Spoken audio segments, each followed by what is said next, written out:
En mai 2023, j'ai quitté mon job pour me lancer dans le domaine du freelancing. Comme vous le savez, ce n'était pas du tout évident. J'avais des doutes comme tout le monde, mais j'avais une grosse envie de réussir, une grosse envie de construire beaucoup plus, de faire beaucoup plus de chiffres d'affaires, une grosse envie d'être libre surtout. Quand je parle de liberté, c'est de travailler avec des gens qui je veux, travailler surtout de chez moi. Ça me saoule d'être au bureau, travailler sur des projets qui me passionnent. En un an, j'ai pu générer plus de 4,2 millions en vendant mes services en développement web et en formation. Quand je fais ces vidéos, c'est pour dire également que c'est possible. Pas pour les autres, mais pour vous. J'ai pas besoin de me mettre en chemise pour vous convaincre que c'est vrai, ou bien de me mettre en verre lunettes pour vous convaincre que c'est bien possible. Quand j'arrive à le faire, c'est aussi pareil pour vous.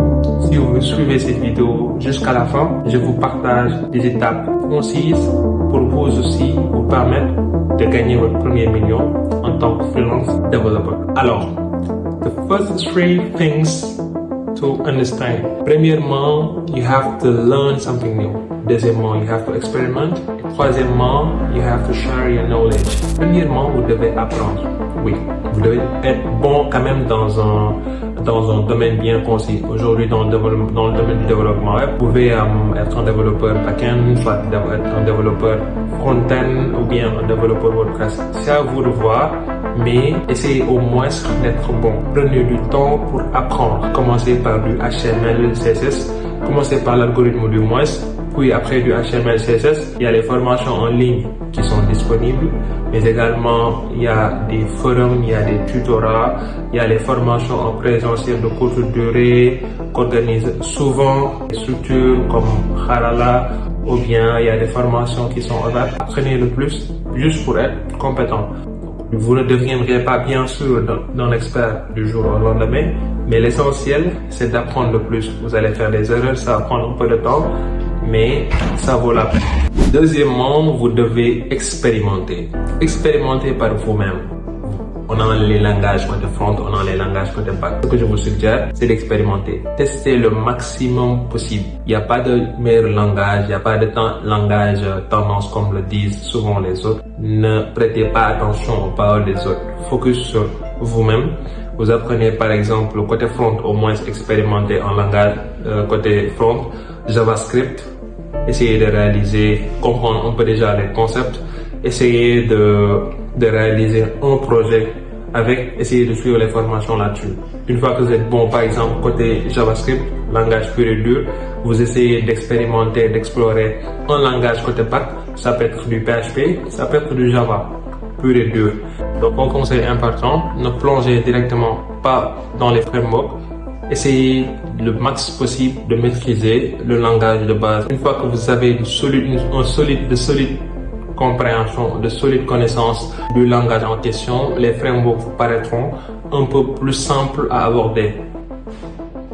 Donc, principalement, expérimentez le maximum possible.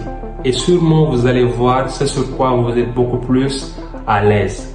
Et maintenant, là, vous avez la possibilité de choisir. Aujourd'hui, une fois que vous êtes bon en JavaScript pur et dur, une fois que vous êtes bon en PHP ou bien en Java, vous pouvez partir comme par exemple côté JavaScript, vous essayez de maîtriser du React ou bien du Angular ou bien du Vue. Vous pouvez commencer par Vue, Angular, c'est à vous de voir en tout cas. React. Et là, vous aurez sûrement des problèmes. Essayez de réaliser la meilleure manière d'apprendre, c'est de réaliser via des projets. Essayez de commencer un projet par exemple avec React. Essayez de voir un peu comment ça marche, si c'est facile ou pas. À un moment donné, expérimentez Angular pour voir un peu, en fait, la facilité, ce qui vous passionne le plus. Si vous sentez beaucoup plus à faire du Angular, vous switchez en Angular. Pareil aussi pour les langages côté back. Si je prends le cas de PHP, vous avez Symfony, vous avez Laravel comme framework, vous avez KickPHP. Expérimentez par vous-même pour voir ce qui vous passionne le plus. Et le troisième point, c'est de partager. N'attendez pas d'être un expert dans le domaine pour commencer à partager vos connaissances ou bien vos compétences. Déjà présent, à ce moment-là, créez un compte LinkedIn, créez un profil attirant et commencez déjà présent à partager vos connaissances. Pourquoi LinkedIn? Parce que LinkedIn c'est un réseau professionnel. Ça vous permettrait aujourd'hui d'être en connexion avec les gens, avec qui vous avez les gens du même centre d'intérêt. Et ça c'est important. Votre profil peut attirer de potentiels recruteurs ou bien de potentiels entrepreneurs qui ont des projets.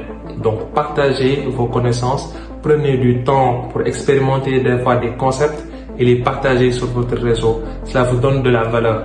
Ou bien aujourd'hui, essayez de faire des recherches sur les bonnes pratiques, par exemple côté JavaScript ou bien côté React, côté Laravel, côté PHP, Java, c'est à vous de voir en tout cas, et de les partager sur les réseaux. Ça vous donne de la valeur ajoutée. Quand je le dis, c'est parce que je l'ai fait et ça a marché. Vous avez juste à tester pour voir ce que ça donne. Cependant, il vous faudra de la patience et de la constance. Il vous faudra de la patience et de la constance. Vous n'allez pas être compétent du jour au lendemain. Vous n'allez pas créer un bon réseau LinkedIn du jour au lendemain. Donc, soyez consistant sur votre apprentissage. Soyez consistant également sur vos publications côté LinkedIn. L'étape suivante, c'est de se concentrer sur des projets concrets et de commencer à rejeter, de commencer à réseauter. À cette étape-là, supposons 6 mois aujourd'hui d'apprentissage, vous allez voir, vous allez vous sentir bon dans une certaine technologie. Maintenant, essayez de vous concentrer sur des projets concrets. Cela peut être des clones d'applications ou bien des projets qui vous passionnent pour essayer de les réaliser de A à Z. Quand je parle de réseautage, c'est d'essayer en fait de créer le maximum de connexions possibles avec les gens qui ont le même centre d'intérêt que vous ou bien qui seraient probablement intéressés par vos services. Aujourd'hui, vous avez pris du temps, supposons, pour apprendre Laravel et React. Je prends juste mon cas. Essayez au moins de travailler sur un projet concret de A à Z et de partager ça sous forme de success story sur LinkedIn. Quand je vous dis de le faire, c'est parce que je l'ai fait et ça a marché. Et si ça a marché pour moi, ça devrait marcher pour vous. Ce sont ces projets concrets-là qui vous permettront aujourd'hui d'obtenir vos premiers clients. Sur moi en tout cas, ce que j'ai remarqué, à chaque fois que je prends le temps de réaliser, de travailler sur un projet et de le partager et que le projet soit bien fait, en général, j'ai des retours.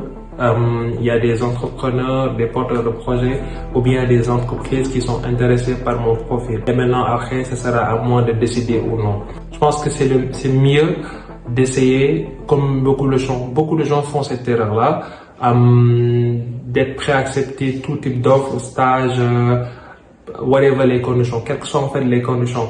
Je me dis que ça vous donne pas de la valeur. Ce sont les recruteurs qui devront venir vers vous et non le contraire. Si vous êtes assez bon, ce sont les recruteurs et les entrepreneurs et les porteurs de projets qui viendront vers vous et non le contraire. Le dernier conseil, c'est de vous respecter et de vous donner de la valeur. En fait, ce n'est pas en courant derrière les recruteurs, les entreprises que vous obtiendrez votre premier emploi ou bien que vous obtiendrez votre premier client. Tout ce que vous avez à savoir, c'est que vous avez des services à vendre. Vous êtes bon dans un domaine donné, les gens ont besoin de vous. Vous vendez vos services. Et c'est juste un business B2B. Vous ne devez pas courir derrière les clients ou bien les entreprises. Ne les suppliez pas à venir travailler avec vous. Ça devrait être plutôt le contraire. Donnez-vous de la valeur, respectez les autres, respectez-vous, montrez de la confiance en soi, soyez professionnel, travaillez surtout vos soft skills. Je vois souvent des gens faire cette erreur-là, d'être prêt à accepter toute offre ou bien de supplier les gens pour un petit stage ou bien un petit emploi. Travaillez sur vos soft skills, travaillez, montrez de la confiance en soi, donnez-vous du respect pour qu'en retour les autres vous respectent, montrez de la confiance en soi et soyez sincère, soyez honnête. Juste tout ça. Et je vous assure, si vous le faites au moins pendant 6 mois, vous allez obtenir vos premiers clients. Faites cela pendant 3 à 6 mois. Répétez-le encore et encore. Soyez le plus consistant possible. Et je vous assure, vous allez obtenir vos premiers clients et faire votre premier million. Alors, si vous êtes prêt à vous lancer dans cette aventure, si ce que je viens de partager résonne en vous, je vous invite à rejoindre mon canal Telegram dans lequel je vais partager des retours d'expérience, des astuces qui vous permettront d'atteindre votre objectif. C'était ça pour l'objectif de cette vidéo. Dans cette chaîne, on va parler de freelancing, on va parler de développement, on va parler de business. Si ça vous a plu, n'hésitez pas à liker et à partager. À la prochaine. Big up. Et n'oubliez surtout pas, soyez libre.